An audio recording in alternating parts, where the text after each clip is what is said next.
Dear students, आज हम grade 10 की फिजिक्स का जो टॉपिक है स्पेसिफिक हीट उसको डिस्कस करेंगे, जो कि हमारे पास पेज नंबर 12 के ऊपर है। तो इसको पहले हम इसकी स्टेटमेंट पढ़ लेते हैं। The amount of heat absorb और lost to change the temperature. Temperature का सिंबल क्या होता है? Del T. और 1 kilogram of it substance by 1 kelvin. तो इसकी जो डेरिवेशन है वो हमारे पास सिंपल सी है।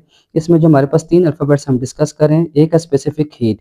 स्पेसिफिक हीट का सिंबल क्या होता है हमारे पास? Delta Q. मास का सिंबल क्या होता है? एम। और टेम्परेचर का सिंबल क्या होता है? Delta T. तो डेरिवेशन कैसे है?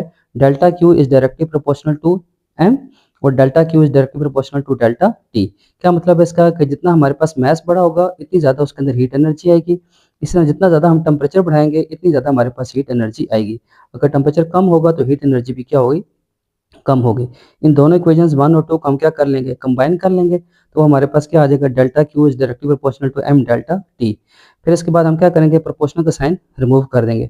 आपको याद होगा कि when we remove the sign of proportionality, two changes will be occur. First one sign of equal and second one sign of constant. तो इसके बाद हम क्या करेंगे? जो कांस्टेंट है वहां पे हम क्या लिख देंगे? C m delta T. तो सी का यहाँ पे क्या इंट्रो हमारे पास बनेगा? Where C is called specific heat constant. तो जो भी हम यहाँ पे कांस्टेंट इंट्रोड्यूस करेंगे फिर हम उसकी क्या निकालेंगे? यूनिट भी निकालेंगे। तो सबसे पहले हम सी को सेपरेट कर लिया तो वो क्या आ जाएगा हमारे पास? Delta Q upon M delta T. इसमें आप देख सकते हैं कि यूनिट हम कैसे निकालेंगे? डेल्टा क्यू की यूनिट क्या होती है? हीट एनर्जी की, वो जूल होती है। मास की यूनिट क्या होती है? किलोग्राम। और टेम्परेचर की यूनिट क्या होती है? केल्विन। तो हमारे पास क्या बन जाएगा?